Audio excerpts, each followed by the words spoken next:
हम लोग श्रीमद् भागवतम के तीसरे स्कंद के छठे अध्याय के 10वें श्लोक को पढ़ रहे हैं। पिछले श्लोक में आपने सुना था कि भगवान ने उन तीन जो विभाजन किए गए थे, दैव शक्ति, क्रिया शक्ति और आत्मशक्ति, उसके विभाजन को विस्तार से बताया गया था। साध्यात्म साधिदैवश्च साधिभूत इति त्रिधा विराट प्राणो दशविधा एकधा हृदयेन च। अध्यात्म के साथ अर्थात सूक्ष्म इंद्रियों के साथ, मन के साथ, साधिदैवश्च नियामक देवताओं के साथ, साधिभूत इंद्रियों विषयों के साथ, इति त्रिधा इस प्रकार तीन प्रकार का हुआ। क्या तीन प्रकार का हुआ? आत्मशक्ति का विभाजन तीन प्रकार से हुआ। विराट प्राणो दशविधा, और उसी विराट पुरुष से 10 प्रकार के प्राण हुए उनकी क्रिया शक्ति के द्वारा। और एकधा हृदय न च, हृदय में अविच्छिन्न जीव जिसे काटा ना जा सके उस रूप में विस्तारित किया जो हृदय में निवास करता है। अब यहाँ भगवान ने सोचा कि महतत्ववादी ने मुझसे पिछले अध्याय में कहा था कि हम लोग किस प्रकार से आपको बलि प्रदान करें, अर्थात कैसे हम आपको यज्ञ दें, यज्ञ अर्पित करें, कैसे मनुष्य जो सृष्टि होंगे वह हमको और आपको यज्ञ प्रदान करें और इस प्रकार से अन्न भोजन कर सकें और आपको भी सुख दे सकें, भोग प्रदान कर सकें। तो उस पे विचार करते हुए भगवान ने सबकी वृत्ति का निर्धारण किया। कौन सा तत्व क्या कार्य करेगा उसके बारे में सोच करके भगवान ने इस जगत को प्रकाशित किया। इस श्लोक में बोल रहा है, तो मेरे पीछे बोलिए। स्मरन् विश्वसृजामीशो विज्ञातम विज्ञापितम अधोक्षजः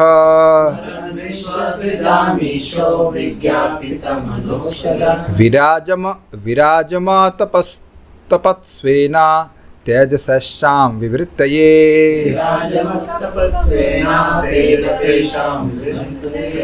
स्मरन् विश्वसृजामीशो विज्ञापितम अधोक्षजः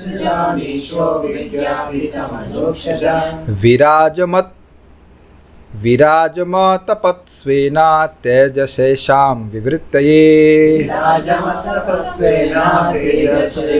विवृत्तये।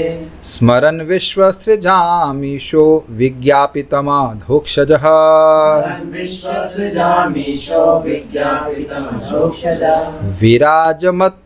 विराजमतपत्स्वेना तेजसैषां विवृत्तये। स्मरन् विश्वसृजामीशो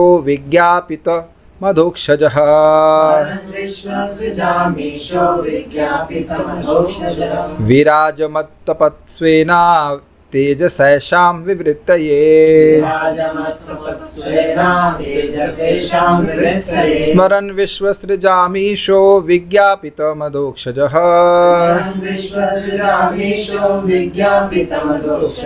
विराजमत्तपत्स्वेना तेजसैषां विवृत्तये।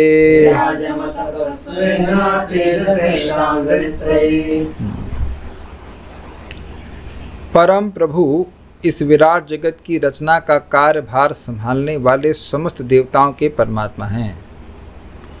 इस तरह देवताओं द्वारा प्रार्थना किए जाने पर उन्होंने मन में विचार किया और तब उनको समझाने के लिए अपना विराट रूप प्रकट किया।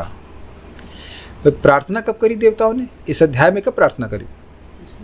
इस अध्याय में नहीं करी है। पिछले अध्याय में नियामक देवताओं ने प्रार्थना करी है कि कैसे हम आपको बलि प्रदान करें, उस पर विचार किया और उनको समझाने के लिए अपना विराट रूप प्रकट किया। क्या समझाने के लिए? उनको यह समझ नहीं आ रहा था कि सब लोग मिलकर सृष्टि कैसे करें, तो भगवान उनके अलग अलग वृत्तियों का निर्धारण करने वाले, तुम ये करो, तुम ये करो, तुम ये करो, ऐसे करें।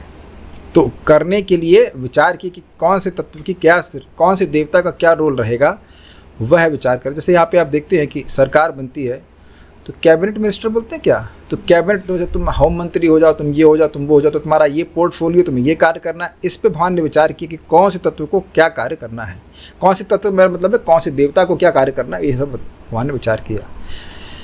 विज्ञापितम यावद बलिम तेज हराम श्लोक था, यावद बलिम तेज हराम काले, ऐसे करके श्लोक था।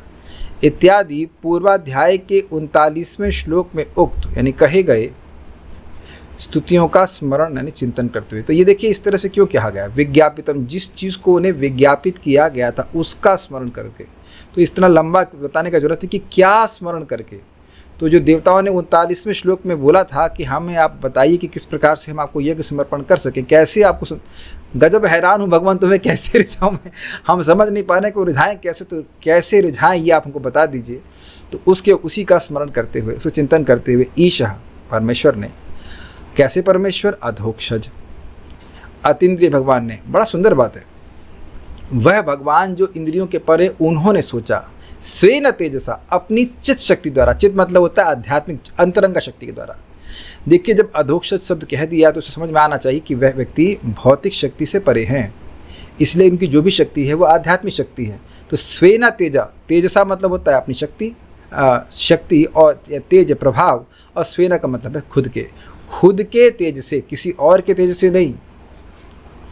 बड़ी गंभीर बात है। देखिए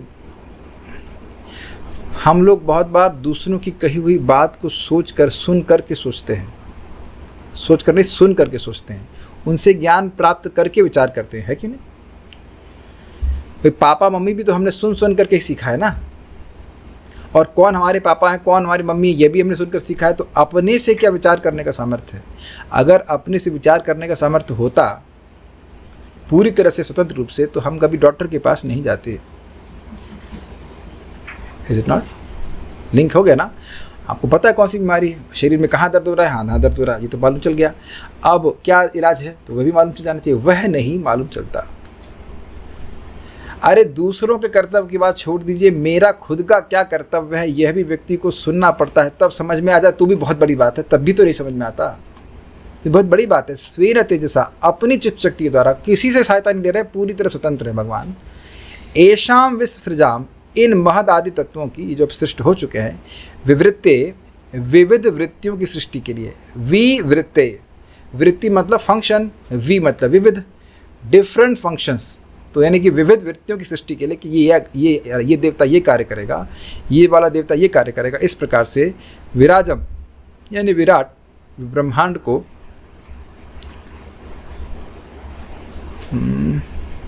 अतपत इस प्रकार प्रकाशित करूंगा, ऐसा विचार किया। अच्छा, अतपत को अगर आप शब्द देखेंगे तो उससे लगेगा कि तपस्या के बारे में सोच रहे हैं, तपस्या के बारे में बोल रहे हैं, लेकिन यहाँ अतपत का अर्थ है ऐसे प्रकाशित करूंगा, मतलब ये देवता ये कार्य करेगा, अभी जो ब्रह्मांड बनाने वाला हूँ इसमें ये देवता ये कार्य करेगा। जैसे फिर एग्जाम्पल समझ लीजिए कि कोई जो प्राइम मिनिस्टर है, ये जो लीडर है, वो सोचता है अच्छा ये सरकार बनाऊंगा तो इसमें ये करेंगे, ये करेंगे, ये करेंगे, ऐसे करके विचार करते हैं कि नहीं करते? कुछ है ना, मंत्री पद पहले से सोच लेते हैं कि ये व्यक्ति रक्षा मंत्री बनेगा, ये व्यक्ति ये बनेगा, ये बनेगा। तो इस प्रकार से भगवान ने विचार किया। क्लियर है? श्लोक देख लेते हैं एक बार। स्मरण विश्व सृजाम ईशो, विश्व की सृष्टि करने वाले देवताओं के प्रार्थना को, विज्ञापित मतलब प्रार्थना को, ईशा जो भगवान हैं, समर्थ हैं, ईश्वर है, उन्होंने स्मरण किया। कैसे ईश्वर है? अधोक्षज, जो कि इंद्रियों के परे हैं। विराजम अतपत स्वेना तेजसा, अपने तेज से विराज की, ब्रह्मांड की सृष्टि कैसे करूं उसके बारे में विचार किया। अतपत किस लिए? एशाम विवृत्तये, ये जो विश्व की सृष्टि करने वाले नियामक देवता हैं, तत्व हैं, इनकी वृत्ति के लिए, इनके फंक्शन को डिसाइड करने के लिए कह सकते हैं कि ये ब्रह्मांड ऐसे बनाऊंगा, इसमें ये नियामक देवता ये कार्य करेगा, ऐसा सोचते हुए भगवान ने विचार किया। ठीक, श्रीधरी अध्यात्म इत्यादि भेदों को विस्तार से बतलाने के लिए ही स्मरण विश्व सृजाम इत्यादि श्लोक कहा गया है। देवताओं ने, मतलब ये जो देखिए स्वाभाविक सी बात है कि पिछले श्लोक में आया था अध्यात्म अधिभूत अधिदैव, किए क्या? ये प्रश्न नहीं आएगा। अध्यात्म ने क्या किया, अधिभूत ने क्या किया, अधिदैव ने क्या किया, ये प्रश्न बनेगा ना। तो क्या किया ये आपके मन में ही प्रश्न नहीं है, ये लोग क्या करेंगे ये भगवान के मन में प्रश्न है। प्रश्न मतलब विचार कर रहे हैं कि मैंने अधिभूत अधिदैव और आध्यात्मिक सृष्टि कर दी है, इसी से पूरा जगत बना हुआ है, अब यह क्या क्या कार्य करेंगे, इनकी क्या क्या वृत्ति होगी, और अन्य भी सारी चीज़ें, प्राण क्या कैसे कार्य करेगा, वो सारी चीज़ों की वृत्तियों का निर्धारण करते हुए, विचार करते हुए उन्हें भगवान ने ब्रह्मांड को प्रकट किया। देखिए बड़ी इंटरेस्टिंग बात है क्योंकि बहुत से लोग इस जगत में कहेंगे इस ब्रह्मांड का कोई उद्देश्य नहीं है। भगवद गीता में इस बात को बताते हैं कि मन्यत काम है तो कम जगताहुर अनीश्वरम, ये जगत अनीश्वर है, इस जगत का कोई ईश्वर नहीं है। तो बनाए काहे के लिए कि मन्यत काम है तो कम, ये काम वासना की पूर्ति के अलावा है ही किस लिए, अर्थात जगत भोगने के लिए। काम का मतलब अपनी इंद्रियों की तुष्टि के लिए, तो केवल इंद्रियों की तुष्टि के लिए है। हमको इस पर हंसी आ रही है, एक व्यक्ति ने यूट्यूब का ट्यूटोरियल बनाया कि घी कौन सा अच्छा है, तो वो तो चलो जो मैंने बताया सो बताया। एंड में बोली देखिए ऋषि भी कहते हैं, चारवाक ऋषि भी कहते हैं कि ऋणम कृत्वा घृतम पिबेत। हमने कहा अरे भगवान, जो फिलॉसफी का जिस लोग का उपयोग किया जा रहा था उसका बिल्कुल विपरीत करें। घी को प्रमोट करने के लिए कहते हैं कि ऋषि चारवाक भी कहते हैं कि ऋणम कृत्वा घृतम पिबेत।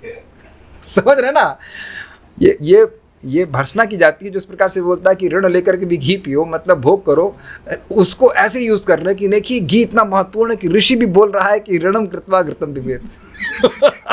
तो 4,000 रुपये का घी खरीदिए अगर आपको उसके टू मच। तो पॉइंट क्या है, पॉइंट ये है कि जहाँ कहीं भी ये आइडिया, जहाँ कहीं पूरे जगत में यही आइडिया चल रहा है कि जगत हमारे भोग के लिए है, ऐसे नहीं तो वैसे नहीं तो वही चल करना है, लेकिन थोड़ा सा घुमा घुमा के करना है। तो अब इसमें क्या है, इस तरह की फिलॉसफी में क्या है, ईश्वर नहीं है। जबकि यहाँ आप देखिए श्रीमद् भागवत में बिल्कुल स्पष्ट वर्णन है कैसे इस शब्द यहाँ पे ईश्वर ने विचार किया, यानी भगवान ने विचार करके सृष्टि करी है। बहुत अंतर है इसमें, इन दोनों प्रकार की मानसिकता में बहुत बड़ा अंतर है। आप देखिए ये भगवान को स्वीकार करने वाली बुद्धि तो बहुत रेयर है कलयुग में। ये जो दूसरी वाली जो आश्रित बुद्धि, इसमें व्यक्ति सोच रहा है कि कोई कंट्रोलर नहीं, कुछ नहीं, बस जो है सो मैं ही हूँ, भोक्ता अहम, मैं क्या है, ईश्वरो हम अहम भोगी, मैं ईश्वर हूँ, मैं भोगी हूँ, यही भावना प्रेवलेंट है। तो ये बड़ा सुंदर शिक्षा यहाँ से प्राप्त हो रही है कि भगवान ने प्रकट किया है और विचार करके प्रकट किया कि इसकी क्या ड्यूटी होनी चाहिए। ठीक है, हाँ। तो अब मैं खाली बात कर रहा था कि जिन अध्यात्म आदि विविधों का बताया गया था उनके बारे में, सृष्टि होगी तो काहे के लिए सृष्टि होगी, वो क्या कार्य करते हैं, उसके बारे में भगवान ने विचार किया, इसलिए इसको विस्तार से बता रहे हैं। भगवान ने विचार किया तो ये भी बताएंगे कि भगवान ने क्या विचार किया, क्या सृष्टि करी, उनसे क्या वृत्तियाँ दी, इनको सारे कार्य क्या दी। तो इससे आपको अधिभूत अधिदैव अध्यात्म का और ज्ञान प्राप्त हो जाएगा। इसलिए इसका आगे विस्तार इस प्रकार से चल रहा है। मुझे पता है कि सारी बातें समझ में आ रही है, आई अंडरस्टैंड दिस, लेकिन जो है उसको वैसे ही समझाना पड़ेगा, और तो कोई तरीका हमको नहीं समझ में आ रहा है। देवता मतलब तत्वों के नियामक देवताओं ने यावत बलिम देव इत्यादि श्लोक से प्रार्थना की थी, उसका स्मरण करते हुए श्री भगवान ने उन सबों की वृत्ति को जगाने के लिए अपनी चित्त शक्ति के द्वारा विचार किया कि मैं विराट को इस प्रकार का कर दूंगा, इस प्रकार का कर दूंगा, मतलब इस जगत को मैं इस प्रकार सेट कर दूंगा कि इन लोगों की ये वृत्ति सेट हो जाएगी, ये आदमी ये काम करेगा, ये आदमी ये काम करेगा, ठीक है ना। श्रुति भी कहती है यस्य ज्ञानमयम तपः, अर्थात जिस परमात्मा का तप ज्ञान स्वरूप है, उनकी तपस्या की शक्ति से ज्ञान शक्ति उदित होती है। ज्ञान शक्ति उदित नहीं हो सकती है, ऐसा नहीं कहना चाहिए।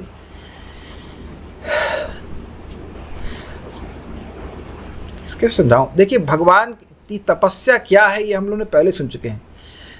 तपो में हृदयम साक्षात, ये हमने दूसरे स्कंद में सुना था जब भगवान ब्रह्मा जी से बात कर रहे थे, और वहाँ बताया गया था कि ये तपस्या है भगवान की अंतरंग शक्ति। अगर आप भूल ही गए होंगे शायद, लेकिन वहाँ बताया गया था कि ये भगवान कहते हैं इस तपस्या के द्वारा ही मैं जगत की सृष्टि करता हूँ। तो ऐसे भगवान को तपस्या करने की जरूरत नहीं है, लेकिन यहाँ जो बात आ रही है वह इस प्रकार से है। शब्द आया था अतपत, और अतपत का अर्थ दिया गया था कि भगवान ने इस प्रकार विचार किया। तो उस बात को समझाने के लिए इस प्रकार से अर्थ क्यों लिया जाए कि अतपत का मतलब विचार किया, तो श्रीधर स्वामी कहते हैं कि श्रुति भी कहती है यस्य ज्ञानमय तपः, अर्थात भगवान का तपस्या ज्ञान स्वरूप है। देखिए इस बात को उस तरह से भी आप समझ सकते हैं कि तपस्या के बिना हमें कोई शुद्ध ज्ञान नहीं होता। ये तो समझ में आ रहा है। जैसे आप देखिए ब्रह्मा जी ने तपस्या करी, उनको दो ही शब्द बोले थे, तप। तो उन्हें क्या प्राप्त हुआ? उन्हें, हाँ बहुत सुंदर, उन्हें ज्ञान प्राप्त हुआ था, उन्हें वैकुंठ का दर्शन प्राप्त हुआ था, भगवान का दर्शन प्राप्त हुआ था। तो तपस्या क्या है? तपस्या का फल क्या है? ज्ञान। तो अब आप उस फल के द्वारा तपस्या को समझ सकते हैं। कुछ समझ में आ रहा है?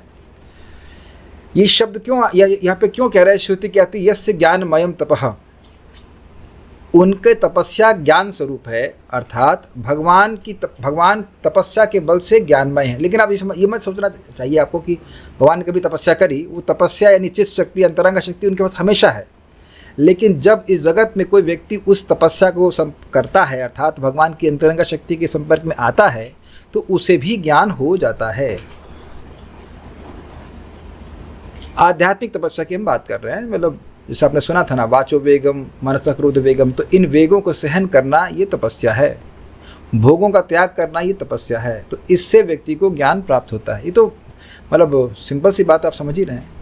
तो उसी से थोड़ा समझने का प्रयास कीजिए कि यहाँ अतपत का अर्थ तपस्या करना नहीं है। अतपत का अर्थ यहाँ पे है भगवान ने विचार किया, क्योंकि ये जो विचार शक्ति है, विचार शक्ति वैसी विचार शक्ति जिसके बारे में नियामक देवताओं को भी नहीं पता था। जो सृष्टि के नियामक देवता हैं उनको जो बात नहीं पता है वह भगवान सोच रहे हैं। Is that okay? मैं समझाने का यह प्रयास कर रहा हूं कि इस जगत में बिना तपस्या के व्यक्ति अज्ञान में रहता है। ये तो क्लियर है। तपस्या करता है असली वाली, सही वाली मतलब खाली अब ऐसे गाल को फड़वा लिया, लोहे के उसमें क्या कहते हैं उसको, लोहे का रॉड डलवा दी, उससे कुछ ज्ञान नहीं होता है। लेकिन जो सात्विक तपस्या है, आध्यात्मिक तपस्या, वह करने से उसके हृदय में ज्ञान प्रकाशित होता है। आप समझ रहे हैं, हम जब कर रहे हैं, भक्ति कर रहे हैं, तो इससे अविद्या का नाश होता है, आत्मज्ञान प्रकाशित होता है। तो कोई बड़ी बात नहीं, समझने में ईजी है। तो तपस्या का प्रभाव किस रूप में दिखता है? ज्ञान के रूप में। तो ये ज्ञान भगवान के पास नित्य विद्यमान रहता है। तो उसी ज्ञान को भगवान ने विचार किया, इसलिए कह रहे अतपत मतलब भगवान ने विचार किया। ये है हिसाब किताब यहाँ पे। ये तो नहीं समझ में आ रहा है। अच्छा ये बताइए कि ब्रह्मा जी को भगवान सीधे ज्ञान क्यों नहीं दिए? क्या बोले थे? पत गिरो ये कुछ उल्टा बोल गया मैं।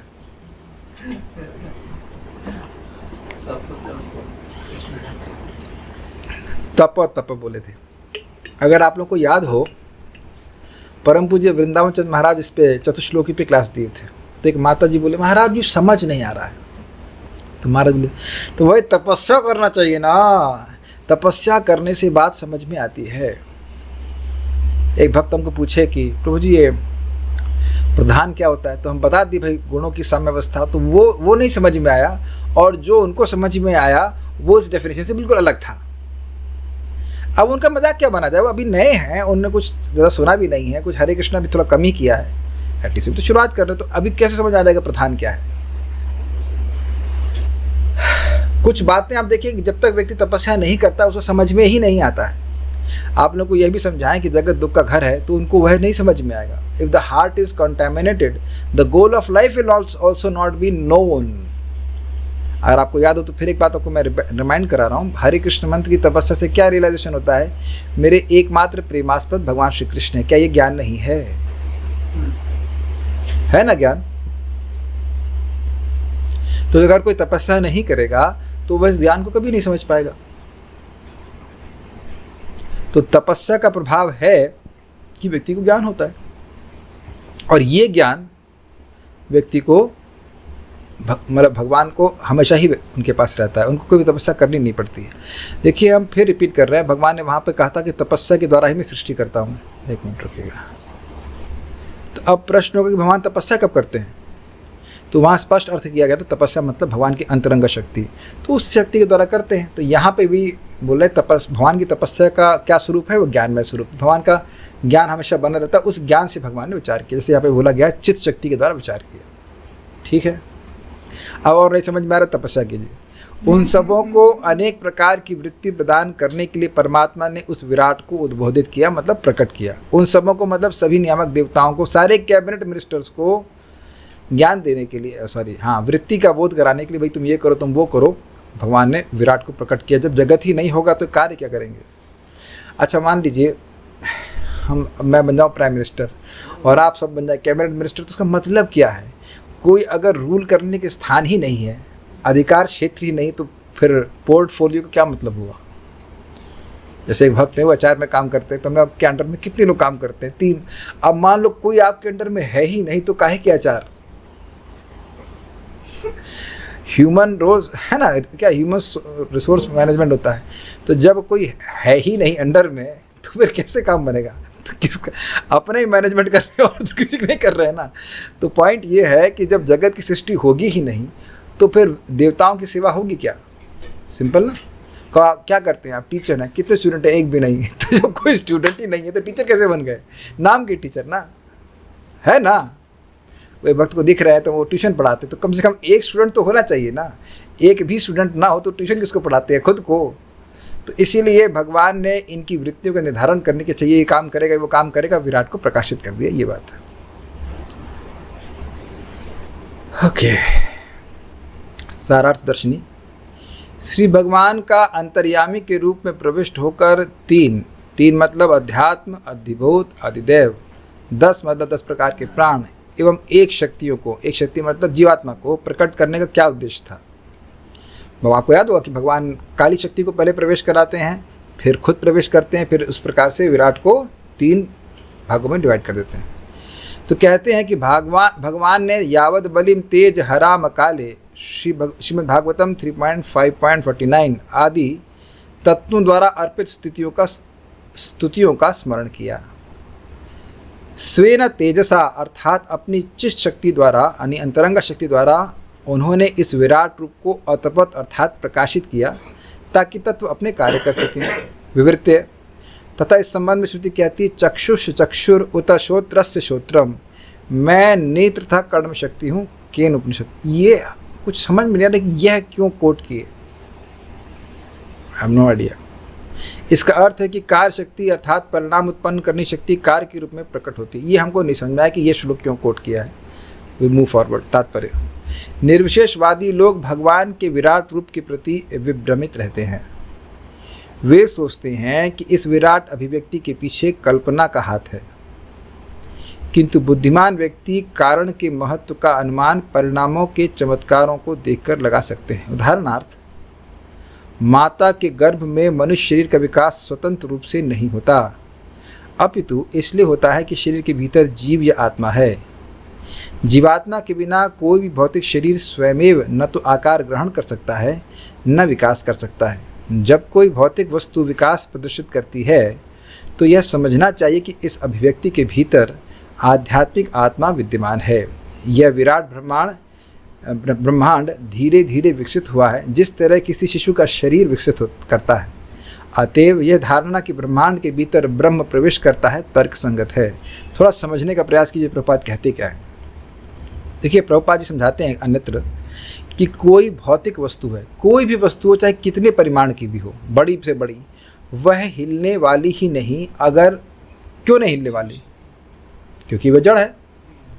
और एक छोटी सी चींटी को आप सामने रख देंगे तो संघर्ष करने लग जाएगी, इधर जाएगी उधर जाएगी। तो इससे यह सूचित होता है कि जीव शक्ति पदार्थ से श्रेष्ठ है। पहले ये समझ आ गया। बड़ा सुंदर डेवलपमेंट प्रपात करते हैं। अब इससे तो यह बिल्कुल स्पष्ट होता है कि इस जगत की सृष्टि करने वाला पदार्थ नहीं हो सकता, जीव ही होगा। जीव से मतलब जीवित व्यक्ति ही होगा। क्या ये समझ में आ गया? A non sentient object is lower than a sentient object. Sentient person कह लीजिए। चाहे छोटा हो, इन द सेंस चींटी बहुत छोटी है, लेकिन वह एक पत्थर से या पहाड़ से श्रेष्ठ है, क्योंकि पहाड़ जड़ है। ये क्लियर समझ में आ गया? तो अब जो इस जगत की सृष्टि करता है वह सबसे श्रेष्ठ होने चाहिए। ये तो क्लियर है, ठीक है। तो अब वह निश्चित ही पदार्थ नहीं हो सकते, क्योंकि यदि वह पदार्थ हैं तो कितना भी परिमाण के हो, एक चींटी उनसे श्रेष्ठ होगी। ब्रिलियंटली प्रपात, मतलब मजा आ गया सुनकर, भाई वाह क्या बात प्रपात, मतलब वेरी अमेजिंग थॉट। सो इससे यह प्रमाणित होता है कि भगवान जो इस जगत के स्रोत हैं वो भगवान हैं, जो कि कॉन्शियस हैं, सेंशियंस हैं। Sentient is a conscious person. और ये भागवत में आप बार बार सुन रहे हैं कि भगवान ने सृष्टि करी। क्लियर? इन तत्वों ने अपने आप सृष्टि नहीं करी, बल्कि इनके नियामक देवताओं को भी भगवान के द्वारा शरीर प्रदान किया गया और फिर वह उसका नियमन करते हैं। इजी, ठीक है। तो यहाँ पे यही बात प्रपात इसमें समझा रहे हैं कि जैसे इस जगत में देखा जाता है कि माँ के गर्भ में कोई बच्चे का शरीर है वो तभी तक वर्धित होता है जब तक उसमें आत्मा है, या जन्म लेने के बाद भी तभी तक व्यक्ति बढ़ता है, ये उसका शरीर बढ़ता है जब तक उसमें आत्मा है। आत्मा नहीं है तो शरीर नहीं बढ़ेगा। ऐसे ही ब्रह्मांड भी यद्यपि लग रहा है कि ऑटोमेटिकली हो रहा है और इसमें आत्मा का अनुभव हो नहीं रहा है, परमात्मा का और आत्मा का भी कह सकते हैं, लेकिन मतलब एनालॉजी से समझना चाहिए कि जैसे कोई बच्चा बड़ा नहीं हो सकता अगर उसमें आत्मा ना हो, उसी प्रकार से ये ब्रह्मांड भी बड़ा नहीं हो सकता, ये सब कुछ नहीं चल सकता है अगर इसके पीछे परमात्मा ना हो। देखिए, आप लोग पता नहीं कितने लोग फिजिक्स पढ़े कि नहीं पढ़े, G_m1 m2/r² वगैरह पढ़े थे, ग्रेविटेशनल फोर्स। आप लोग फिजिक्स बिल्कुल नहीं पढ़े लगता है, आप लोग पढ़े नहीं फिजिक्स। आप तो पढ़े, आप कहाँ, आप कौन सिस्टम से, ICSE बोर्ड से कोई? CBSE। तो CBSE में इतना तो पढ़ाया गया होगा, ग्रेविटेशनल फोर्स नहीं पढ़ते आप? 10th के बाद 11। अच्छा, ठीक है। एक चलिए ना भी पढ़ाओ, ये तो पता है ना कि पृथ्वी घूम रही है। Okay, a common challenge to everyone, इस माउस को हवा में टिका के दिखाइए। मुझे बहुत हिट किया था ये बात। एक माउस को या इस व्हाटएवर प्लास्टिक के ऑब्जेक्ट को हम हवा में नहीं टिका सकते without holding it with my hand. और भगवान पृथ्वी को पूरा ना सिर्फ टिका दे रहे हैं, बिल्कुल स्पीड से घुमा रहे हैं। आप लोगों ने कभी वो गेम खेला, इसमें एक धागा लेते हैं, आगे बॉल सी बांध देते हैं, उसे घुमाते घुमाते बीच बीच में कभी कभी धागा टूट जाता है, बॉल आपकी गई दूर। लेकिन ये इतनी बड़ी बॉल घूम रही है और धागा कहाँ है? धागा नहीं है और एकदम एग्जैक्ट चल रही है, वो भी गर्दन टेढ़ी करके। This is amazing, is it not amazing? जब हम लोग फिजिक्स पढ़ते हैं तो ये मेटाफिजिकल पॉइंट भूल जाते हैं कि ये हो कैसे रहा है। अगर आप ये कहते हो, मतलब साइंटिस्ट कहता है कि G_m1 m2/r² ग्रेविटेशनल फोर्स के द्वारा होता है, तो आप नेट पे सर्च कर लेना, ये एक अप्रॉक्सीमेशन है। अप्रॉक्सीमेशन से कोई एग्जैक्ट कार्य कैसे हो सकता है ना? पृथ्वी एकदम ऑर्बिट घूम रही ना, एग्जैक्टली घूम रही है, ऐसे नहीं घूमते घूमते घूमते पता लगा पृथ्वी ब्रह्मांड के बाहर चली गई। डज नॉट वर्क, ऐसा तो हुआ नहीं। जैसे थी वैसे ही घूम रही है। तो ये कौन कर रहा है? इसको कह देते हैं बाई चांस हो रहा है। This is wrong. आप समझ रहे हैं? बहुत सिंपल एग्जाम्पल है। ये क्या पता, ये तो पदार्थ है, तो ये तो भाई आप अपने आप हवा में टंग नहीं सकता है। तो आप जब एक माउस छोटे से वस्तु को हवा में नहीं टांग सकते हो, तो पृथ्वी टंगी हुई, उसका क्या एक्सप्लेनेशन है आपके पास, मतलब उस साइंटिस्ट के पास? प्रभास बात को बोलते हैं। तो हमें स्वीकार करना पड़ेगा कि ये सारी चीज़ें भगवान की शक्ति से हो रही है। और स्वीकार क्या करना पड़ेगा? भगवान गीता में कहते हैं, गामा विषय च भूतानी धारयाम अहम ओजसा। सारे ग्रहों में मैं प्रवेश करता हूँ और उनको अपनी ओज शक्ति से धारण करता हूँ। प्रभास वहाँ पे समझाते हैं संकर्षण शक्ति, मतलब this is the power of और संकर्षण, कि सारे ग्रह अपने कक्षा में बैठे हुए चल रहे हैं। तो इससे ये समझ में आता है कि भगवान ने अपनी शक्ति के संग इस जगत में प्रवेश किया, इसलिए जगत की सृष्टि हो रही है। जिस तरह भौतिकतावादी लोग हृदय के भीतर आत्मा तथा परमात्मा नहीं ढूंढ पाते, उसी तरह पर्याप्त ज्ञान के अभाव में वे यह नहीं देख पाते कि परमात्मा ही ब्रह्मांड का कारण है। ये भी व्याख्या मैंने अभी आपके सामने कर दी है। इसलिए वैदिक भाषा में भगवान को अवांग मनसा गोचर, अर्थात शब्दों तथा मनों की धारणा से परे कहा गया। अब ये देखिए प्रभुपाद बोल क्यों रहे हैं, क्योंकि इस श्लोक में शब्द आया कौन सा? अधोक्षजः। यद्यपि भगवान ही सारी चीज़ों पर विचार कर रहे हैं, सृष्टि सब कर रहे हैं, लेकिन अपनी इंद्रियों और अपने टेलीस्कोप के द्वारा भी ये साइंटिस्ट भगवान को नहीं पकड़ सकते। समझ आ गया बात? इस जगत में कहीं बम फोड़ा जाता है तो इन्वेस्टिगेशन से मालूम कर लेते कौन सा आतंकवादी था। लेकिन अगर ये मान भी लिया जाए कि ब्रह्मांड बम से फूटा था, तो वो आतंकवादी कौन था जो बम फोड़ा? क्या यहाँ पे कह देंगे कि बम फूटा बाय चांस? नहीं, इसके पीछे कौन सा गिरोह था, किसने बम फोड़ा, ये सब इन्वेस्टिगेशन होती है। लेकिन इस सृष्टि को तथाकथित जो तरीका बताया कि विस्फोट से सृष्टि हुई, तो उसको भी तो फोड़ने वाला कोई होना चाहिए। ये विचार वो नहीं करते। तो भगवान को कितनी भी रिसर्च कर लें, ये भगवान को कभी नहीं पकड़ पाएंगे, क्योंकि भगवान अधोक्षज हैं, ये कहा जा रहा है। आप थोड़ा सा साइंटिस्ट के खेमे में चले जाइए। आप सोचिए कि आप साइंटिस्ट हैं, तो अब आप कभी सोच सकते हैं, हम लोग कभी सोच सकते हैं कि इस सृष्टि के पीछे भगवान है? It is just too much for them to accept. एक व्यक्ति पूरे ब्रह्मांड की सृष्टि कर सकता है।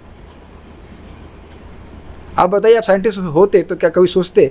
यद्यपि दिख रहा है कि डिज़ाइन है, यद्यपि दिख रहा है कि वो पृथ्वी टेढ़ी घूम रही है, एकदम फिक्स ऑर्बिट में घूम रही है, लेकिन यह स्वीकार करना कि कोई एक व्यक्ति ऐसा कर सकता है, पता है क्यों नहीं सोच पाते? वो फ्रॉग फिलॉसफी, वो एक कूपमंडू फिलॉसफी कहानी सुनिए कि दो मेढक थे, वो कुएं में थे, तो एक चला गया अटलांटिक सागर में, दूसरा वाला घूम के आया तो कहता है कहाँ गए थे? कहते अटलांटिक सागर देखने गया था। अच्छा, कितना बड़ा है? अरे यार बहुत बड़ा है। तो फूला थोड़ा, कहता है इस कुएं से 2 गुना बड़ा है। अरे नहीं यार बहुत बड़ा है। तो फिर वो 4 गुना फूल गया, क्या 4 गुना बड़ा है? अरे यार तुम समझ नहीं सकते, बहुत बड़ा है। तो वो 10 गुना फूला, उसका शरीर फट गया।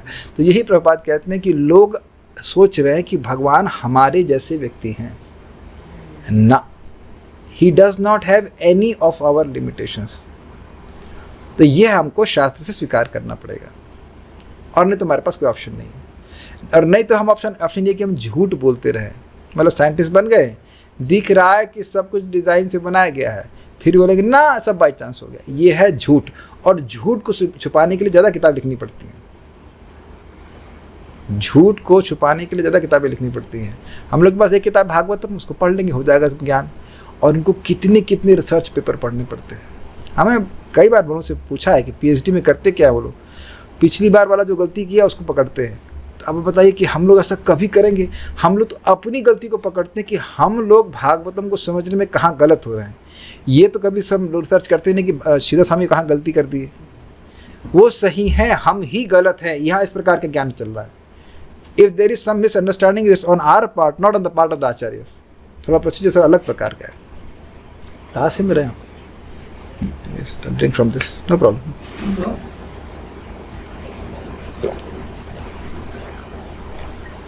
देखिए, आप लोग बार बार कहेंगे, सोचेंगे कि ये सब बातें बार बार क्यों आ रही। एक आचार्य का मुख्य प्रयोजन क्या है पता है? Absolute is sentient, thou hast proved, impersonal calamity thou hast removed. यही उद्देश्य है। भगवान एक व्यक्ति हैं, परम सत्य एक व्यक्ति हैं, यही स्थापित करना हमारे आचार्यों का मुख्य प्रयोजन है। और उन्हीं के अनुगत्य में हम लोगों को प्रचार करना है कि भगवान कृष्ण हैं, परम सत्य भगवान हैं, वो एक व्यक्ति है। क्योंकि इसी के बिल्कुल विपरीत प्रचार पूरे जगत में चल रहा है। ठीक है, जिस तरह भौतिक पढ़ लिया हमने, ये भी हो गया। नेक्स्ट, अल्प ज्ञान के कारण मानसिक चिंतक ब्रह्म को शब्दों तथा मनों की सीमा में बांधना चाहते हैं, किंतु भगवान इस तरह से नहीं जाने जा सकते। चिंतक के पास भगवान की अनंतता की माप जानने के लिए पर्याप्त शब्द या मन नहीं होता। समझ में आया? अपने मन से और अपनी वाणी से हम भगवान के जो असीमित गुण हैं उनको, वो हमारे मन और शब्द में अट नहीं सकते। अच्छा, भगवान कितने दयालु होंगे? इतने दयालु होंगे? नहीं, उससे ज़्यादा। जितना भी हम सोच रहे उससे ज़्यादा। भगवान कितने शक्तिशाली होंगे? इतने होंगे? नहीं, जितना सोच रहे उससे ज़्यादा। आप यही विचार कर लीजिए ना कि एक फ्लैट बनाने में काफ़ी महीने लग जाते हैं ना वरुण प्रभु? नहीं, रिपेयर कराने में। आप लोग फ्लैट घर कब से रिपेयर हो रहा है? 5-6 महीने से नया भी नहीं बन रहा है, केवल रिपेयर हो रहा है। अब थोड़ा उसमें कुछ अब लोग कुछ चेंज कर रहे होंगे। और पूरे ब्रह्मांड को बनाने में अब देखिए, हम लोग कुछ उस पर डिस्कशन भी नहीं कर सकते। एक ब्रह्मांड को बनाने में कितनी शक्ति लगती है उसको हम समझ ही नहीं सकते। और भगवान अनंत कोटि ब्रह्मांड बना देते हैं। तो बताइए साइंटिस्ट कैसे सोचेगा? It is beyond. और हाँ, बार बार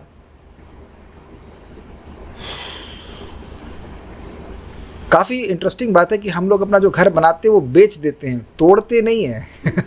यहाँ कोई है जो अपना घर तोड़ करके फिर बनाता होगा? Anyone want to raise hands? घर बनाया, उसे बेच दिया, उसका फिर दूसरे घर बना ली, वो तो ठीक है, लेकिन तोड़ो फिर बनाओ, ये तो सामर्थ्य बहुत कम लोगों का होगा ना। और उसमें कितना परिश्रम होगा। भगवान बस, और यह भी नहीं कहेंगे कि उनका घर है, वो दूसरों के लिए बना रहे हैं, कॉन्ट्रैक्टर हैं कॉन्ट्रैक्टर दूसरों के लिए बना देते हैं, वह भी रह लेते हैं उसमें, लेकिन उनको कोई इंटरेस्ट नहीं इतना खास। देखिए ये बात आपको बहुत सिंपल लगती होगी, लेकिन अगर मैं यह सोच रहा हूँ कि नाम नामी नहीं है, तो वो जो कूप मंडूक था उसका मैं भी पड़ोसी ही हूँ। सुना मैंने क्या कहा? सुना है इनका ऐसे मस्ती करने से, ठीक है। आपने एक चीज़ नोटिस करी, इससे पहले हम आगे जाएं, ये बच्चे कुछ खेल रहे थे, देख रहे हैं कि क्या नाम इनका भूल गया मैं, अनंत। आप देख रहे हैं कि आपके बाकी परिवार के सदस्य आराम से कथा सुन रहे हैं, मैं डांट नहीं रहा हूँ, लेकिन आप लोग सोच रहे थे कि हम लोग अपना मन पत्तेबाजी में लगा लेंगे, लेकिन नहीं लगा। ये बड़ी इंटरेस्टिंग है कि हर व्यक्ति सोच रहा है कि हम अपने मन को भगवान की भक्ति से कुछ और लगा दी, क्या भागवत पढ़ रहे हैं, बोल रहे हैं, बट यू सी आपका मन उस खेल में भी नहीं लगा।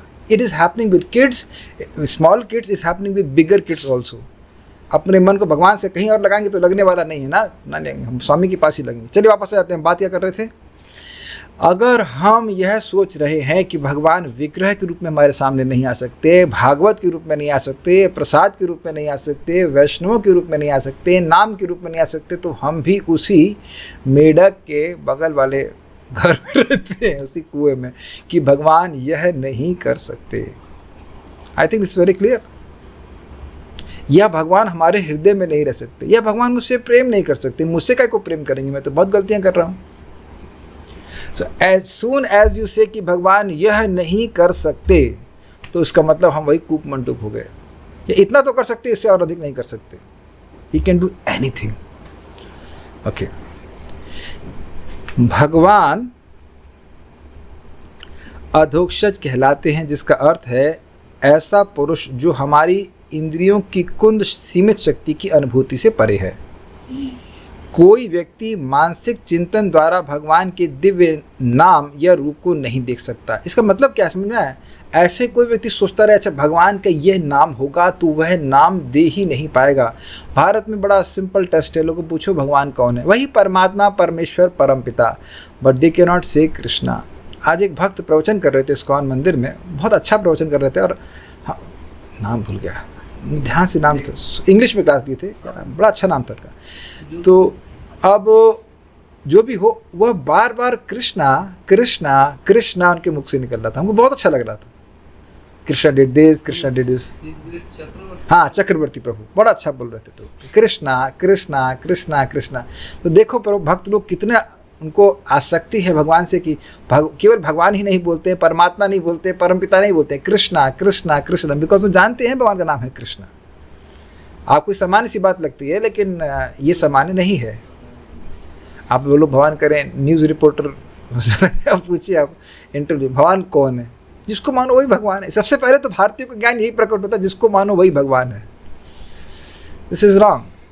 तो ये दिखा रहा है कि कोई कितना भी चिंतन करेगा, भगवान के नाम तक को नहीं जान सकता। जैसे अगर इस जीवन में ये ना बताया जाए कि बाप का नाम कौन है, क्या है, तो हम चिंतन के द्वारा नहीं बना सकते। चलो हम ऐसा करते हैं, अब हम लोग गुफा में जाकर ध्यान करेंगे कि बाप का नाम क्या है, क्या आ जाएगा नाम। जब इस जीवन के बाप का नाम नहीं आने वाला चिंतन के द्वारा, तो परम पिता, परमात्मा, परमेश्वर का ध्यान नाम कैसे आ सकता है? पता नहीं आप लोगों को कभी इसमें बचपन में रुचि हुई है कि नहीं, लेकिन मैंने बचपन में पुस्तकें पढ़ी हैं। क्रिश्चियन धर्म हम लोग सेंट थॉमस में पढ़ते थे, तो वहाँ से भी एक आध दो किताब मिल जाती थी, और they're not their bad books, there ऐसा कुछ नहीं, खराब किताबें हैं, सब ठीक है, लेकिन भगवान कौन है यह नहीं बता सकते वो। दे कैन नॉट टेल भगवान का नाम क्या है, भगवान का धाम कैसा है, वो क्या करते हैं, उन्हें खाने में क्या पसंद है, ये सब कुछ नहीं बता पाते। तो चिंतन के द्वारा, मानसिक चिंतन के द्वारा भगवान क्यों पकड़ में नहीं आते हैं? क्योंकि वह भगवान मन के परे हैं। सिंपल सी बात है। अरे मन के परे तो आत्मा भी है, बुद्धि के भी परे है, अहंकार के भी परे है। तो जब आत्मा ही मन और बुद्धि के परे है, तो भगवान तो आत्मा से भी सूक्ष्म है। ठीक है, कुछ पूछ रहे हैं भक्त, जस्ट सी वन सेकंड। ओहो, ऐसे लिख दिए हैं, भगवान का भी मन है, मन तो सूक्ष्म शरीर का एक अंश है, भगवान के शरीर आत्मा में अंतर नहीं है। भगवान का मन होता है, उनका तो पूरा देह चिन्मय है, भगवान का भी मन है। काफ़ी आश्चर्यजनक लग रहा है। प्रश्न ये है कि क्या भगवान का भी मन होता है? तो मैं आपसे प्रश्न करूंगा, भगवान की आंखें होती हैं? राधा रमन की आंखें हैं कि नहीं हैं? तो आंखें हैं, नाक है, कान है, मुख है, और बस मन ही नहीं है। बताइए। लेकिन वो सब कुछ चिन्मय है, उसका रियलाइजेशन हमको वसुदेव स्थिति में होगा, जब हम लोग तुरीय स्थिति में पहुंच जाएंगे। तुरीय स्थिति जो तीनों हाँ, भाव स्थिति, भावों की स्थिति, गुणों के परे की स्थिति, उस समय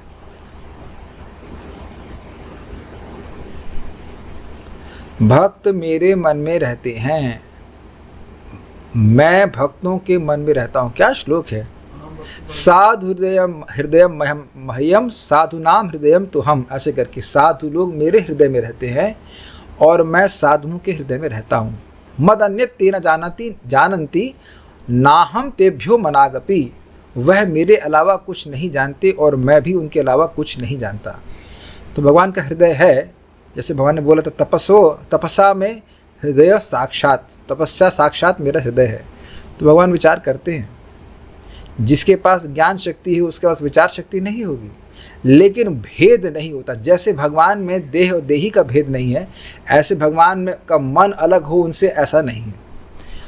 ये बात है। अब बड़ा मजेदार है। संसारी पीएचडी वाले, क्या हो गया? कुंद मतलब डल। संसारी पीएचडी वाले अपनी सीमित इंद्रियों से ब्रह्म के विषय में चिंतन कर पाने में बिल्कुल असमर्थ है। आगे है, ऐसे गर्वित पीएचडी लोगों द्वारा किए जाने वाले प्रयत्नों की तुलना कूपमंडूक के दर्शन से की जा सकती है। जब एक कूपमंडूक को विशाल प्रशांत महासागर की जानकारी दी गई तो वह प्रशांत महासागर की लंबाई चौड़ाई मापने या समझने के उद्देश्य से फूल कर कुप्पा हो गया। अंत में इस मंडूक का शरीर फट गया, यानी इस मेढक का, और वह मर गया। पीएचडी की उपाधि की विवेचना हल यानी कृषि विभाग से की जा सकती है, और प्रॉपर इंग्लिश में इसको कहें प्लाउ डिपार्टमेंट। समझा गया? पी, प्लाउ का पी ले लीजिए और एच ले लीजिए प्लाउ का, और डी डिपार्टमेंट कर लीजिए, प्लाउ डिपार्टमेंट। ऊपर से लिखे हल, फार्मर। यह उपाधि धान के खेतों को जोतने वालों के निमित्त है। प्लाउ डिपार्टमेंट किसका होता है? हल कौन चलाता है? फार्मर, किसान। धान के खेतों को जोतने वालों के द्वारा विराट जगत को तथा ऐसे अद्भुत कार्य के पीछे कारण को समझने की प्रयास की तुलना उस कूप मंडूक से की जा सकती है जो प्रशांत महासागर की लंबाई चौड़ाई को माप करने का प्रयास कर रहा था।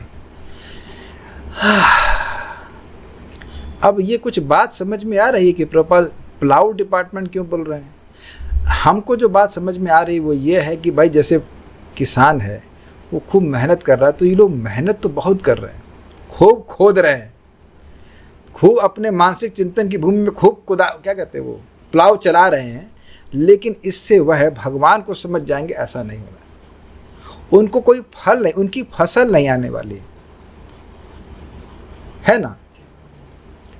आप विचार करें तो मन में बहुत सारी फसलें उगती हैं, और पीएचडी मतलब जो इस प्रकार की खेती करने में, मन की खेती में, मन के चिंतन की खेती में बड़े तेज है।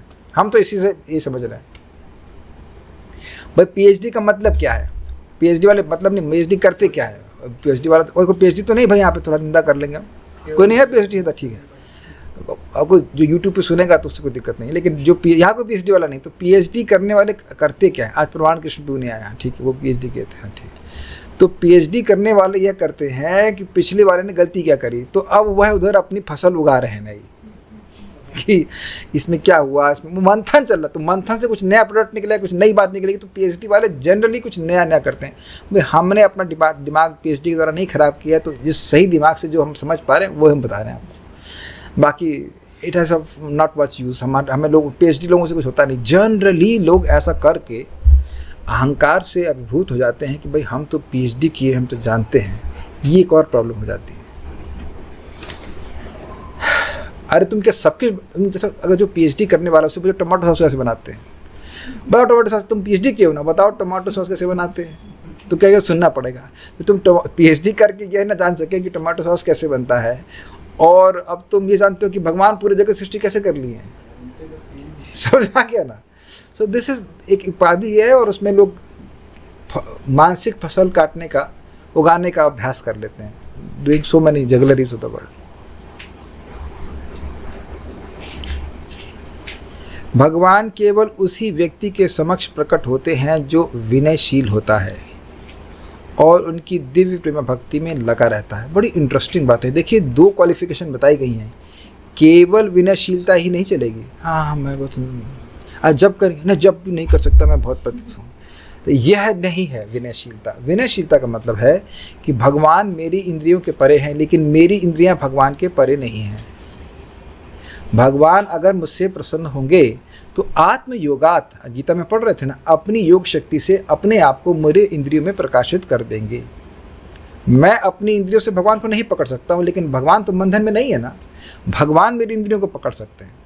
तो जैसा गुरु बता रहे हैं, जैसे कि ब्रह्मा जी बता रहे हैं, जैसे कि प्रभुपाद बता रहे हैं, आचार्यगण सब बता रहे हैं कि हरे कृष्ण मंत्र जपो, भगवान को भोग लगाओ, भगवान को शरणागत हो, भगवान के अनुकूल, भगवान को प्रसन्न करने के लिए कार्य करो, तो धीरे धीरे करके भगवान स्वतः अपने आप को प्रकाशित करेंगे। This is called humility.